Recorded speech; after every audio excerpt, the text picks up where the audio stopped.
Teško pitanje. Zašto se starije žene povlače iz društva? Da li je to odluka žena ili društvo gura žene na marginu i kako se tome suprotstaviti? Hvala lepo. Samo da proverim da li me dobro čujete. Ja želim sve da pozdravim sa željom da ova konferencija bude i plodna i uspešna. I vrlo kratko da se osvrnem na govor, hoću reći izlaganje prethodnih učesnica, da kažem da njihov način govora izlaganja pruža nadu za budućnost, da će doći do određenih promjena, da su i one same shvatile da njihova perspektiva, njihova budućnost je u ovome što mi sada želimo da menjamo, da žene 65 plus imaju pravo učešća na svim nivoima, od lokalnih do državnih, pravo odlučivanja o sebi i svojim potrebama. I naravno da se zahvalim gospođi Nadi na pozivu za učešće u ovoj konferenciji. Svakako da svi mi koji smo aktivni u društvenoj zajednici i našim udruženjima možemo dosta toga da kažemo o poziciji starijih žena u društvu i o tome zašto se žene povlače iz društva. Ovo društvo je porušilo ranija nepisana pravila ponašanja i ophođenja. Danas, nažalost, svako sebi daje za pravo da se ponaša kako želi, da ponižava, vređa, vrši prisilu. Jer nema sankcija u društvu za to loše ponašanje, niti nikakve odgovornosti, nažalost. Srbija je zemlja na brdovitom Balkanu. To je zemlja muške dominacije. Mi smo deklarativno jednaki, ali stvarno, realno, samo mali procenat žena, gde ubrajam sve vas tu prisutne i samo sebe, smo se izborili za svoju poziciju u porodici i u društvu. Po podacima iz 2019. godine, od ukupnog broja stanovnika od 6.926.705 stanovnika, za lica starijih od 65 godina bilo je 1.451.000, da ne zalazimo u sitnice, a žena 65 plus od toga 828.000.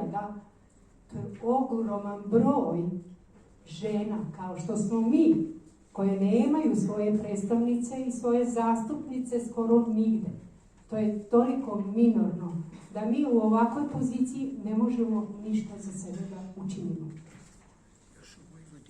Žene su većinom i u lošem socioekonomskom položaju.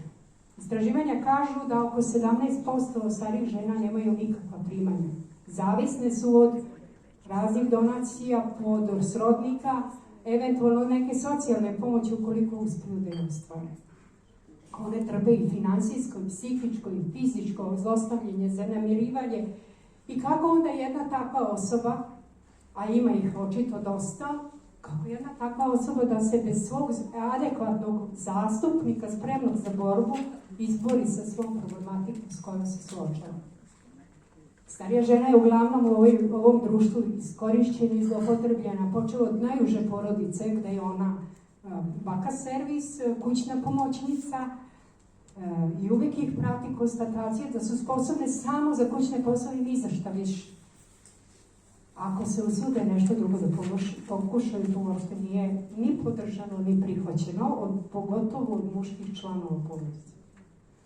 Kada ta žena ne može više da pruži ni porodici, ni ovo bližem okruženju, to biva napuštena, zaboravljena. Potpuno. Da se snalazi sama, kako zna i ume. Moje iskustvo od 10-godišnjeg rada sa penzionerima govori istinu o situaciji u našem društvu i situaciju starijih osoba.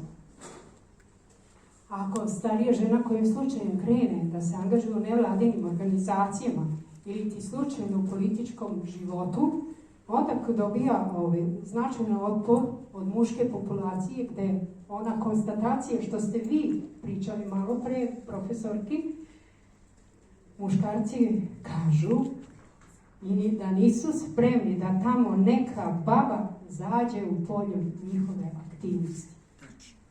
Žene treba da budu na mestima odlučivanja, posebno tamo gde se odlučuju pitanja koje se njih tiču, na lokalnom i nacionalnom nivou. One svojim iskustvom i životnim stavovima mogu dati značajan doprinos našem društvu.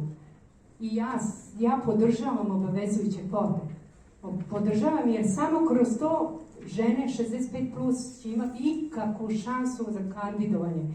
Bez kvota niko neće pristati da neko, evo, poput mene i poput bilo koga od vas ovde prisutnih, bude kandidat na bilo kojoj izbornoj listi. Druga stvar koja je veoma, veoma bitna u svemu ovome, da ta neka žena ima ličnu potrebu, hrabrost, spremnost da uđe u žestoku i tešku borbu za pravo žena 65 plus. I ja bih da vam dam dva primjera. Jedan loš primjer prakse u mom gradu, u kom živim, u Novom Sadu, i dva lepa i dobra primjera. Loš primjer. U Novom Sadu postoji udruženje penzionera grada Novog Sada. Predsjednik udruženja je muškarac. 3 zamenika su također muškarci. Većinski broj žena kao članova u tom udruženju.